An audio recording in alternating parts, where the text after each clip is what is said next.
13,000 में तो घर परिवार भी नहीं चलता है, बच्चे को पढ़ा भी नहीं सकते हैं। बीवी से झगड़ा रोज होती रहती है कि 13,000 में क्या होने वाला है। देश के दूसरे प्रधानमंत्री लाल बहादुर शास्त्री जी ने कहा था, जय जवान जय किसान। उसी को आगे बढ़ाते हुए अटल बिहारी वाजपेयी ने कहा, जय जवान जय किसान जय विज्ञान।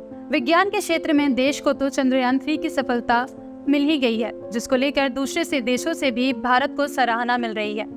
लेकिन जवानों और किसानों की हालत किसी से छुपी नहीं है। एक तरफ जहां जवानों की खराब खाने और रहने की स्थिति की वीडियोस अक्सर आती हैं, तो वहीं दूसरी तरफ आए दिन किसानों की भी आत्महत्या की खबरें आती हैं। भारत को कृषि प्रधान देश कहा जाता रहा है। खेती को बढ़ावा देने के लिए सरकार योजनाएं और बिल लाती है। मशहूर कृषि बिल तो आपको याद ही होगा, जिसको लेकर किसानों ने दिल्ली के सिंघू और टिकरी बॉर्डर पर करीब 378 दिनों तक प्रदर्शन किया था। केंद्रीय कृषि एवं किसान कल्याण मंत्री श्री नरेंद्र सिंह तोमर कहते हैं कि देश में उत्पादन का लगातार नया रिकॉर्ड बन रहा है, जो किसान भाइयों की कड़ी मेहनत, वैज्ञानिकों और सरकार किसान हितैषियों का परिणाम है। देश में किसानों तक नई टेक्नोलॉजी, बीज, खाद और खेती से जुड़ी जानकारियों के लिए किसान सलाहकार नियुक्त किए जाते हैं।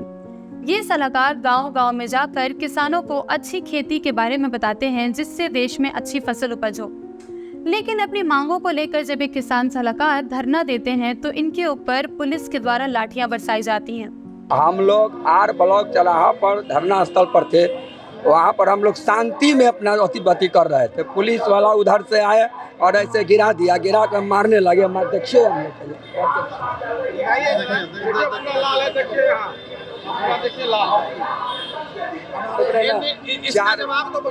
यानी करीब 4-5 लाठी मारे हो। मारने के बाद हम कह रहे सर हमको मार क्यों रहे, हम चोर थोड़ी हैं, हम अपना हक मांग रहे हैं। हम लोग को कोई अति 13 बरस से 13,000 रुपया वेतन मिल रहा है हम लोग का। ताकि हम लोग का बाल बच्चा नहीं है, हम लोग अपना हक के लिए आए मांगने के लिए। तो ये सर प्रशासन हम लोग पर मारा है, रोड पर गिरा करके मारा। एक महिला है, उसको भी कपार फाड़ दिया, बेचारे हॉस्पिटल में है अभी। हम लोग पिछले 6 तारीख से अनिश्चितकालीन हड़ताल पे हैं। सरकार हमारी मांगों को गंभीरता पूर्वक नहीं मान रही है। पिछले 13 सालों से हमारा सरकार हमारा शोषण करती है। मात्र 13,000 रुपये हमको मानदेय भुगतान कर रही है, जो हमारे एक दिहाड़ी मजदूर से भी कम मानदेय है।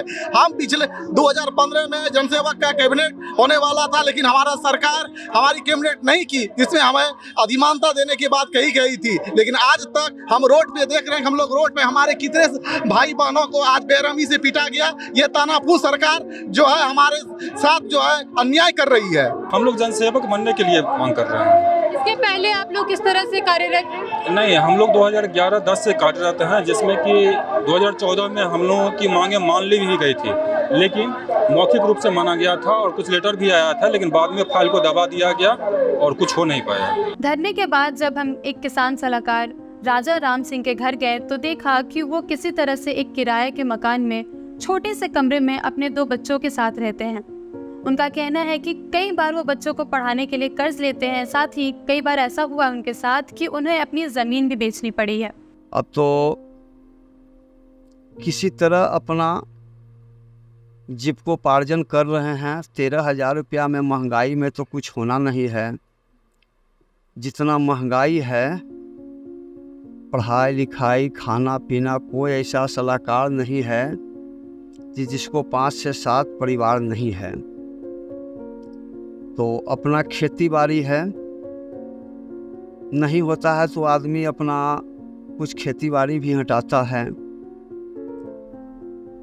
जनून, आज बाल बच्चा ही देश का भविष्य है। तो बाल बच्चा के पढ़ाई के लिए जो है आदमी खेती बाड़ी भी अपना जो है, जिसको अटल संपत्ति, उसको हटा करके भी हम अपना बाल बच्चा को लाइफ सेटल करते हैं, तो हिनस्ताई नहीं है। मेरा 2 लड़का है, दोनों बच्चा केंद्रीय विद्यालय कंकड़बाग में पढ़ता है। एक 11 में है और एक 12 में है। 13,000 में वो संभव नहीं है। 13,000 तो अपना भोजन ही नहीं हो पाता है। सलाहकार पहले जिस समय बहाली हुआ था, उस समय नियम था कि अपना ही पंचायत अपना ही प्रखंड में रहेगा। लेकिन आज के डेट में बहुत सारे सलाहकार 50 से 60 किलोमीटर दूरी पर भी ड्यूटी कर रहे हैं। तो समझिए कि 50 से 60 किलोमीटर 100 व 120 किलोमीटर दूरी तय करना पड़ता है। वो तो अपना कोई काम भी नहीं कर पाएगा, दूसरा सुबह जाएगा रात्रि में लौटता है। उस स्थिति में तो कर्ज लेना पड़ता है या जो अपना ज़मीन है और ज़मीन बेचना पड़ता है। आज बहुत सारे हमारा सलाहकार साथी जो है साल में 10 से 12 का संख्या में किसान सलाहकार मर रहा है। काम का प्रेशर है और आर्थिक तंगी है। अभी 1 महीना के अंदर में 2 गो मेरा सलाहकार भी मर गया है। तो इस स्थिति को झेलना पड़ रहा है।